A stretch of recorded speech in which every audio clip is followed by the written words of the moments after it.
जे माँ भंडार घर माँ को ना नहीं आजिर क्लासटी को स्टार्ट करिबा। +3 first semester Odia honours core paper 1 unit 3 Balaram Das को विषय रे 2 मार्क प्रश्न उत्तर आलोचना करिबा। चलो स्टार्ट करिबा। क्लास स्टार्ट करिबा पूर्वरु जदि आपण मानंकु मो क्लास भल लागे ताहेले वीडियो को लाइक सब्सक्राइब एंड शेयर करि दियंतु। ताहा फलरे मु आउरी अनेक वीडियो करिबी। चलो क्लासटी को स्टार्ट करिबा। आजिर प्रथम प्रश्न, कवि बलराम दास केउ शताब्दीर कवि थिले? एहार उत्तर हेउछि बलराम दास षोडश शताब्दीर कवि थिले। 2 नंबर प्रश्नटी को देखिबा। बलराम दास केउ जुगर कवि?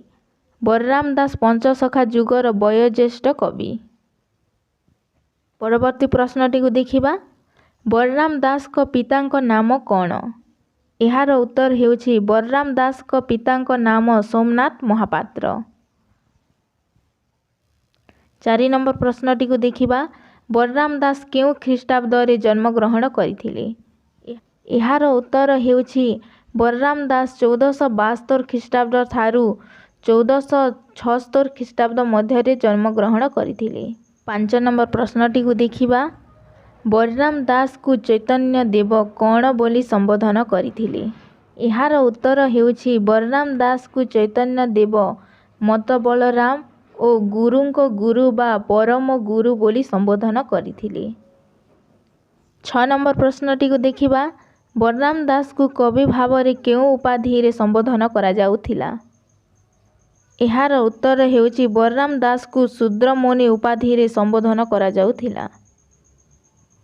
7 नंबर प्रश्नटी को देखिबा। बलराम दास को प्रधान काव्यर नाम कौन? एहार उत्तर हेउछि बलराम दास को प्रधान काव्यर नाम जगमोहन रामायण। 8 नंबर प्रश्नटी को देखिबा। बलराम दास केउ गजपति राजांक समकालीन थिले? उत्तर हेउछि बलराम दास प्रताप रुद्र देवंक समकालीन थिले। 9 नंबर प्रश्नटी को देखिबा। बलराम दास को रचना बोली गुडिंक कौन थिला?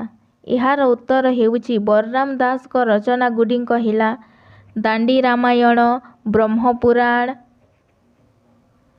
कांत कोइली, लक्ष्मी पुराण, मुर्गुणी स्तुति, भाव समुद्र, राम विवाह, वेदांत गुप्त गीता, गरुड़ गीता, बट अवकाश इत्यादि। 10 नंबर प्रश्नटी को देखिबा। बलराम कहार विश्वासी थिले ओ केउठारे जगमोहन रामायण रचना करिथिले?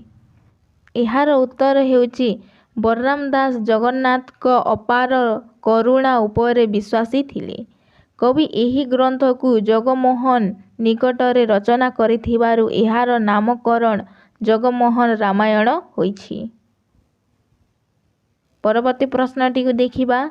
बलराम दास कहार आदर्श रे अनुप्राणित? तांकर रचना केउ वृत्तरे रचित? एहार उत्तर हेउछि बलराम दास सारला दास को आदर्श रे अनुप्राणित होइछंती। तांकर रचना दांडी वृत्तरे रचित।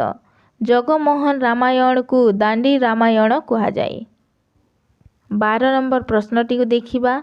जगमोहन रामायण रे तारक राम नाम किपरि शंकर को पापरु मुक्त करिथिला?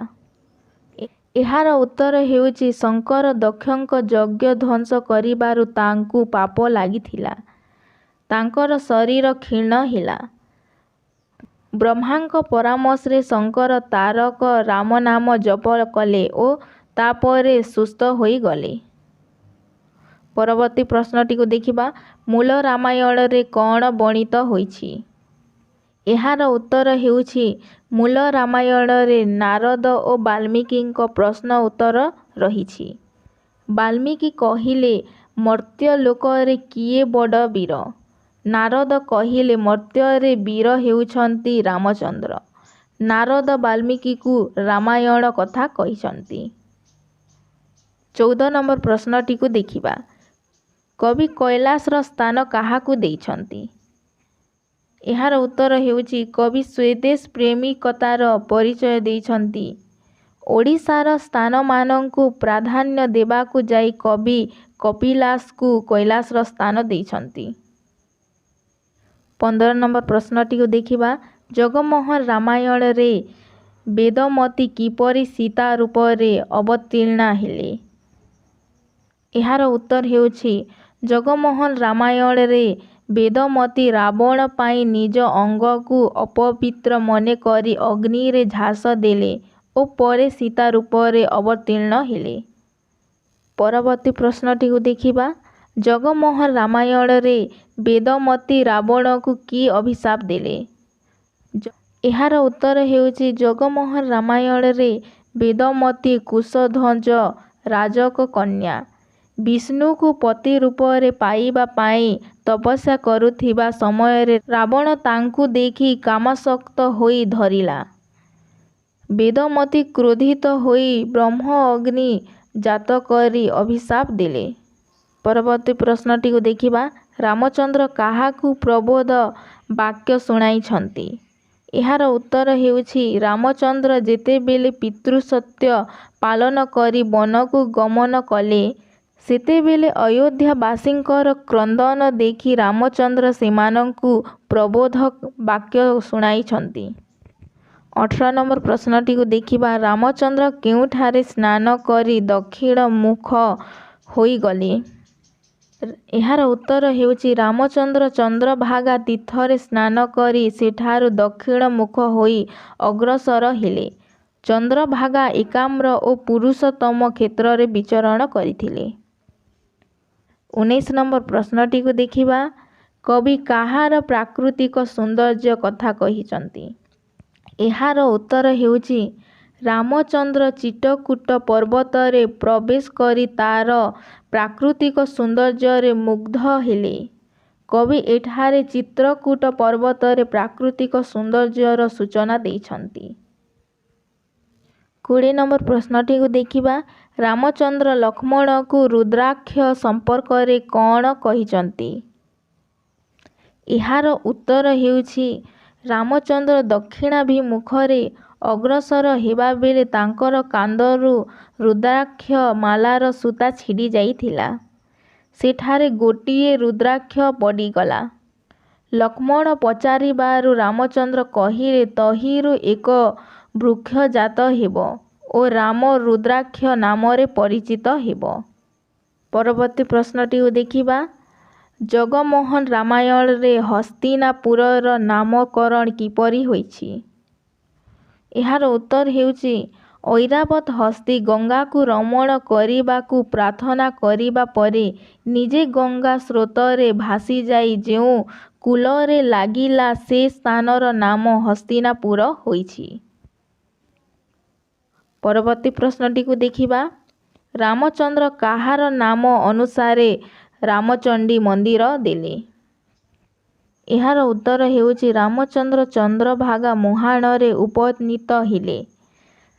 ସେଠାରେ ବୁଲାଇ ଚଣ୍ଡୀ ନାମରେ ଥିବା ଦେବତାକୁ ରାମଚନ୍ଦ୍ର ବହୁ ପୂଜା କଲେ ଓ ତାଙ୍କୁ ଉତ୍ତରମୁଖା କରି ବସାଇ ତାଙ୍କ ନାମ ରାମଚଣ୍ଡୀ ଦେଲେ।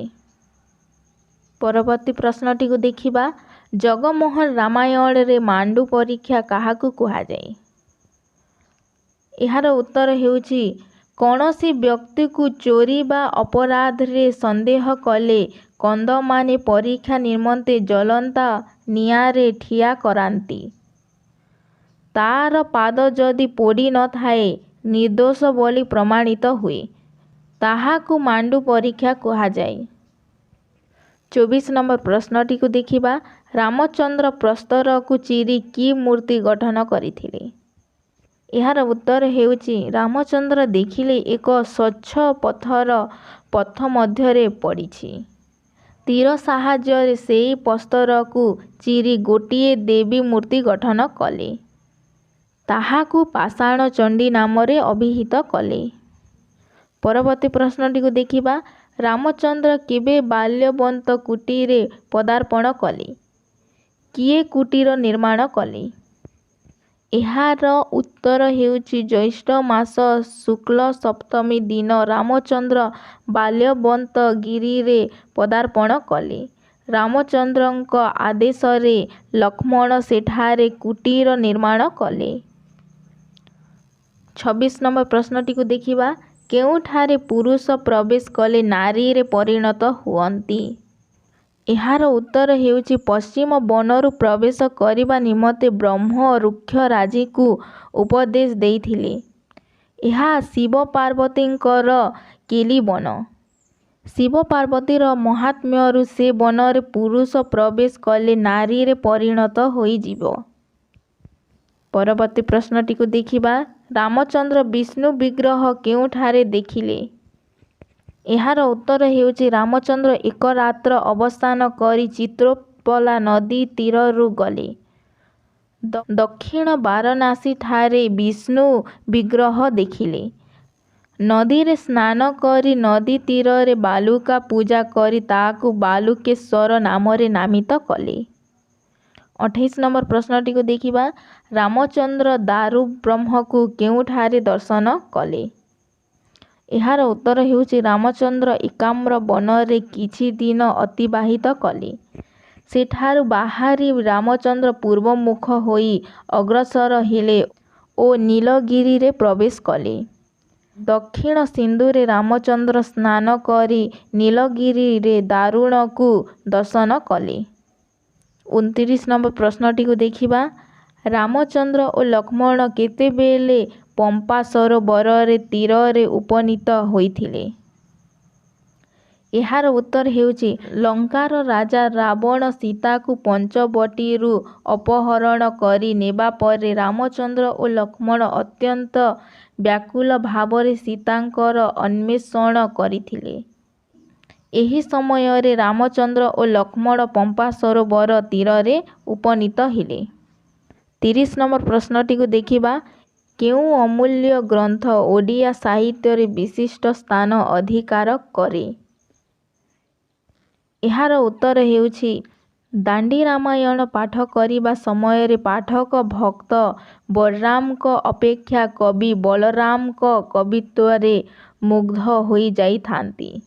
ଦାଣ୍ଡି ରାମାୟଣର ଓଡ଼ିଆ ସାହିତ୍ୟରେ ଏକ ଅମୂଲ୍ୟ ଗ୍ରନ୍ଥ ଭାବରେ ବିଶିଷ୍ଟ ସ୍ଥାନ ରହିଛି। 31 ନମ୍ବର ପ୍ରଶ୍ନଟିକୁ ଦେଖିବା। ବଳରାମ ଦାସଙ୍କ କେଉଁ ଗ୍ରନ୍ଥରେ ବ୍ରହ୍ମଜ୍ଞାନ ବିଷୟ ବର୍ଣ୍ଣିତ? ଏହାର ଉତ୍ତର ହେଉଛି ବଳରାମ ଦାସଙ୍କ ଜ୍ଞାନଚୂଡ଼ାମଣି ଏକ ଅପ୍ରକାଶିତ ଗଦ୍ୟ ଗ୍ରନ୍ଥ। ଏହାର ପାଣ୍ଡୁଲିପି ଓଡ଼ିଆ ମ୍ୟୁଜିୟମରେ ରହିଛି। ଏହି ଗ୍ରନ୍ଥରେ ବ୍ରହ୍ମଜ୍ଞାନ ବିଷୟ ବର୍ଣ୍ଣିତ ହୋଇଅଛି। 32 ନମ୍ବର ପ୍ରଶ୍ନଟିକୁ ଦେଖିବା। ଶ୍ରୀମଦ୍ ଭାଗବତ ଗୀତା କେତେ ଅଧ୍ୟାୟ ବିଶିଷ୍ଟ ହୋଇ ଶେଷରେ କ'ଣ ଯୋଗ କରାଯାଇଛି? ଏହାର ଉତ୍ତର ହେଉଛି ଶ୍ରୀମଦ୍ ଭାଗବତ ଗୀତାକୁ କବି ଓଡ଼ିଆରେ ଅନୁବାଦ କରିଛନ୍ତି। ଏହା ଅଷ୍ଟାଦଶ ଅଧ୍ୟାୟରେ ପ୍ରକାଶିତ। ଶେଷରେ ଗୀତା ବିକାଶ ନାମରେ ଆଉ ଗୋଟିଏ ଅଧ୍ୟାୟ ଯୋଗ କରିଅଛନ୍ତି। ପରବର୍ତ୍ତୀ ପ୍ରଶ୍ନଟିକୁ ଦେଖିବା। ବଳରାମ ଦାସ ଗୀତାର ପ୍ରଥମ ଅଧ୍ୟାୟ କେଉଁଥିରୁ ଗ୍ରହଣ କରିଛନ୍ତି ଓ ଗୀତା ବିକାଶରେ କେତେ ପଦ ରହିଛି? ଏହାର ଉତ୍ତର ହେଉଛି ବଳରାମ ଦାସ ଗୀତାର ପ୍ରଥମ ଅଧ୍ୟାୟ ସଂସ୍କୃତ ମହାଭାରତରୁ ଗ୍ରହଣ କରିଅଛନ୍ତି। ଗୀତା ବିକାଶରେ କବି 22 ପଦ ପର୍ଯ୍ୟନ୍ତ ଶ୍ରୀ ଜଗନ୍ନାଥ ଓ ଶ୍ରୀକ୍ଷେତ୍ରର ମହିମା ବର୍ଣ୍ଣନା କରିଛନ୍ତି। 34 ନମ୍ବର ପ୍ରଶ୍ନଟିକୁ ଦେଖିବା।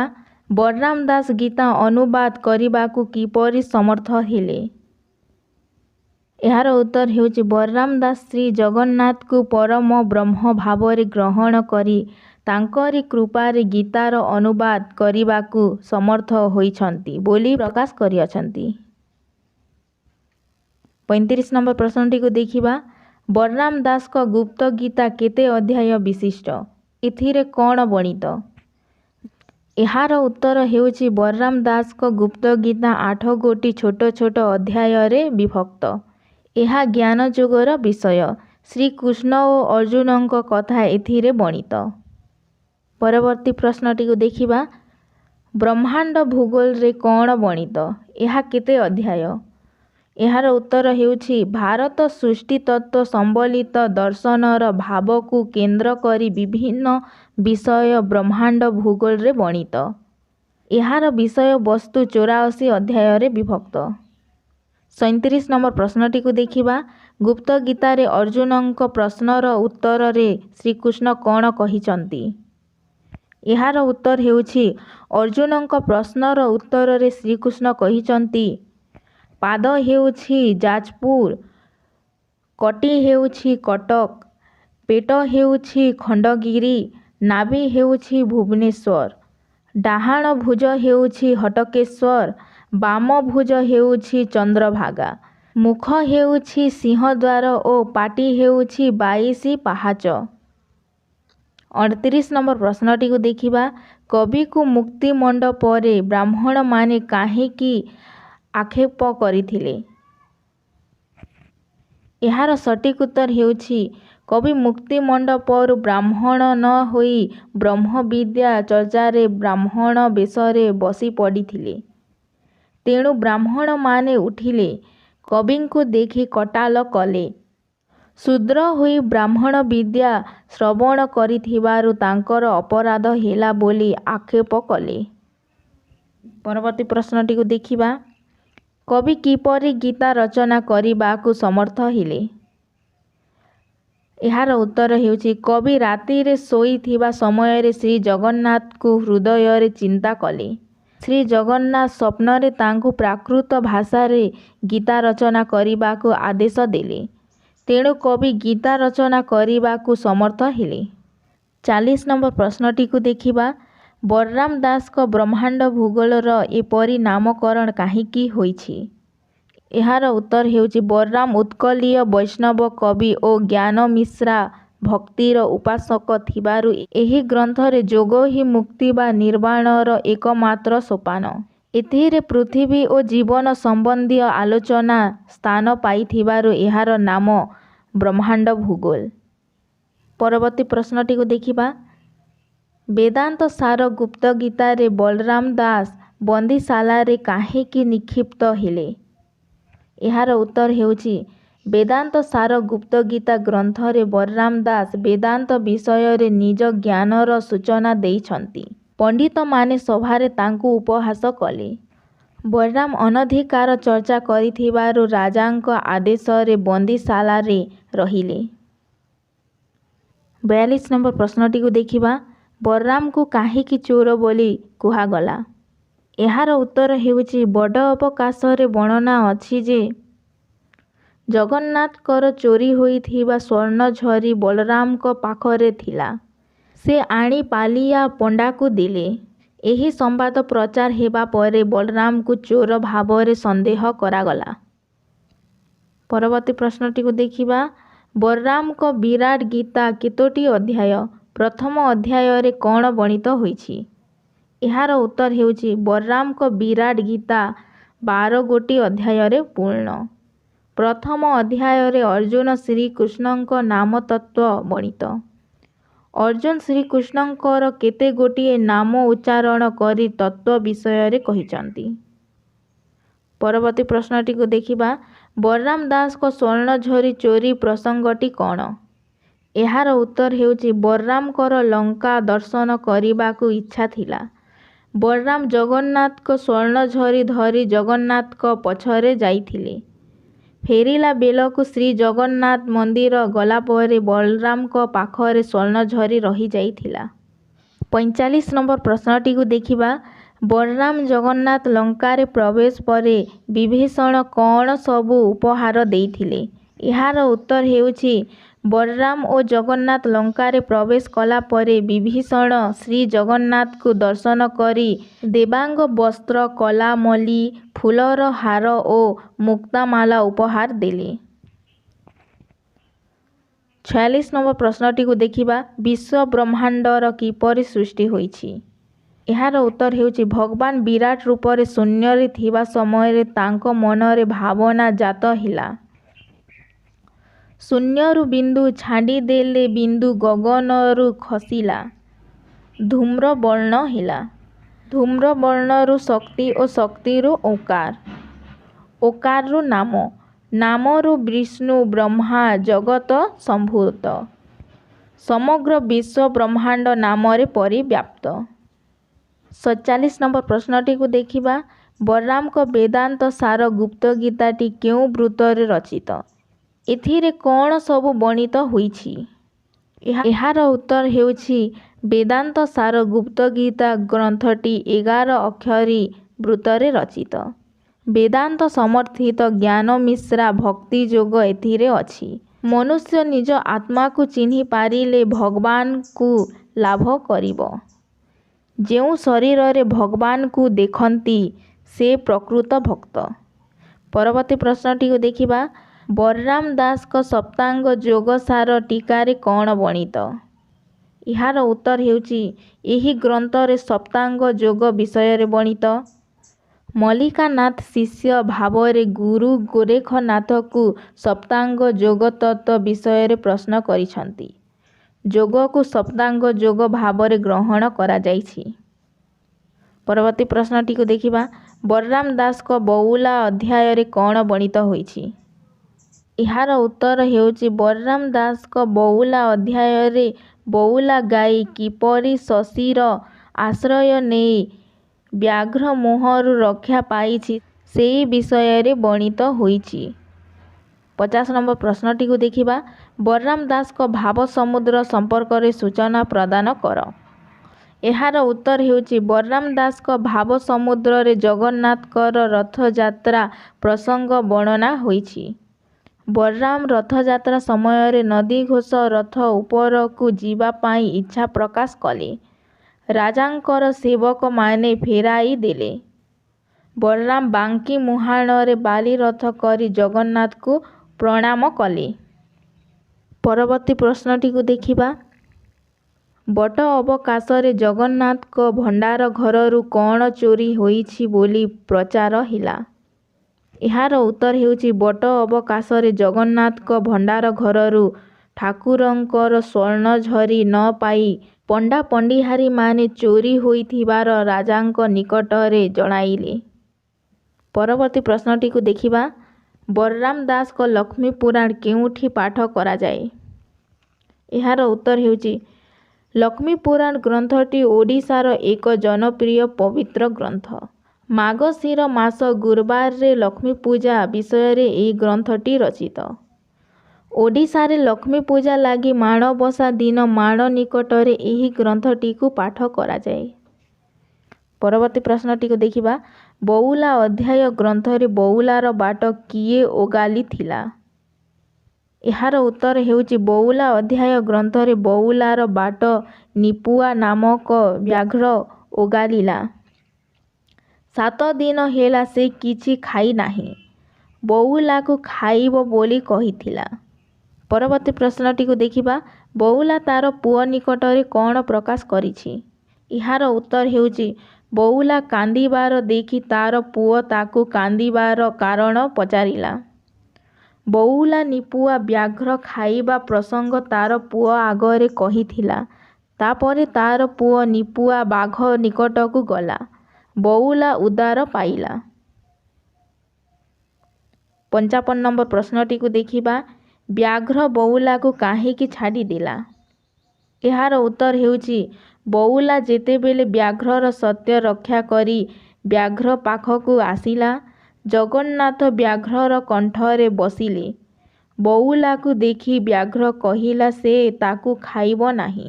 ସେ ଘରକୁ ଫେରିଗଲେ ବ୍ୟାଘ୍ର ତାର ଦେହ ଛାଡ଼ିବ। 56 ନମ୍ବର ପ୍ରଶ୍ନଟିକୁ ଦେଖିବା। ବଉଲା ଅଧ୍ୟାୟରେ କୁବେର ସାହୁ କିପରି ତାର ଧନଜନ ଫେରି ପାଇଲା? ଏହାର ଉତ୍ତର ହେଉଛି ଗୋଟିଏ ଗାଈକୁ କସାଇମାନେ ନେଇଯାଉଥିଲେ। ଗାଈ କୁବେର ସାହୁର ଆଶ୍ରୟ ଚାହିଁଲା ମାତ୍ର ପାଇଲା ନାହିଁ। କସାଇମାନେ ଗାଈକୁ ମାରିଲେ। କୁବେର ସାହୁକୁ ପାପ ଲାଗିଲା। ତା ଧନଜନ ସବୁ ଚାଲିଗଲା। ଦିନେ ବ୍ରାହ୍ମଣ ରୂପ ଧରି ଭଗବାନ ତା ନିକଟରେ ଉପସ୍ଥିତ ହୋଇ ଦୁଃଖ ଦୂର କଲେ। ସବୁ ଧନଜନ ସେ ଫେରି ପାଇଥିଲା।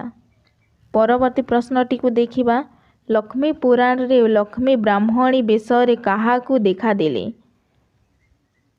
ଏହାର ଉତ୍ତର ହେଉଛି ମାର୍ଗଶିର ମାସ ଗୁରୁବାର ଦିନ ଲକ୍ଷ୍ମୀ ଜଗନ୍ନାଥଙ୍କ ଠାରୁ ଅନୁମତି ନେଇ ନଗର ପରିକ୍ରମା ପାଇଁ ବାହାରିଲେ। ପ୍ରଥମେ ଜଣେ ସାଧବ ଘରେ ପ୍ରବେଶ ହୋଇ ସାଧବାଣୀକୁ ବୃଦ୍ଧା ବ୍ରାହ୍ମଣୀ ବେଶରେ ଦେଖାଦେଲେ। ପରବର୍ତ୍ତୀ ପ୍ରଶ୍ନଟିକୁ ଦେଖିବା। ଶେଷରେ ଲକ୍ଷ୍ମୀ କାହାକୁ ବରଦାନ ଦେଇଥିଲେ? ଏହାର ଉତ୍ତର ହେଉଛି ସାଧବାଣୀ ଘରୁ ଯାଇ ଲକ୍ଷ୍ମୀ ସମଗ୍ର ନଗର ପରିକ୍ରମା କରି ତାଙ୍କର ବ୍ରତ ପାଳନର ସୂଚନା ପାଇଲେ ନାହିଁ। ଶେଷରେ ଶ୍ରିୟା ଚଣ୍ଡାଳୁଣୀ ଘରେ ପହଞ୍ଚି ତାର ବ୍ରତ ପାଳନ ଶେଷରେ ଶ୍ରିୟା ଚଣ୍ଡାଳୁଣୀ ଘରେ ପହଞ୍ଚି ତାର ବ୍ରତ ପାଳନ ଦେଖି ସନ୍ତୋଷ ଲାଭ କଲେ ଓ ତାକୁ ବରଦାନ ଦେଲେ।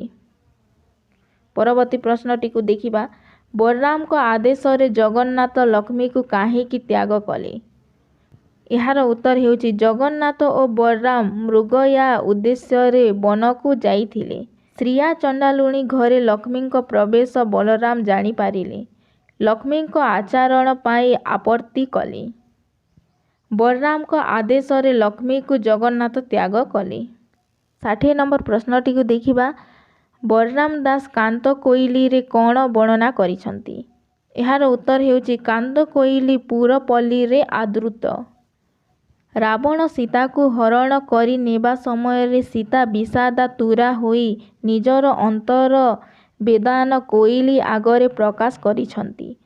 କାନ୍ତ ରାମଚନ୍ଦ୍ରଙ୍କ ଉଦ୍ଦେଶ୍ୟରେ ସୀତାଙ୍କର ବିଲାପର ନାମ କାନ୍ତ କୋଇଲି ହୋଇଛି। ଆଜିର ଶେଷ ପ୍ରଶ୍ନ। ଲକ୍ଷ୍ମୀ ପୁରାଣରେ ଦୁଇ ଭାଇ ଶେଷରେ କାହାର ଦ୍ୱାରସ୍ଥ ହୋଇ ଅନ୍ନ ଭୋଜନ କଲେ?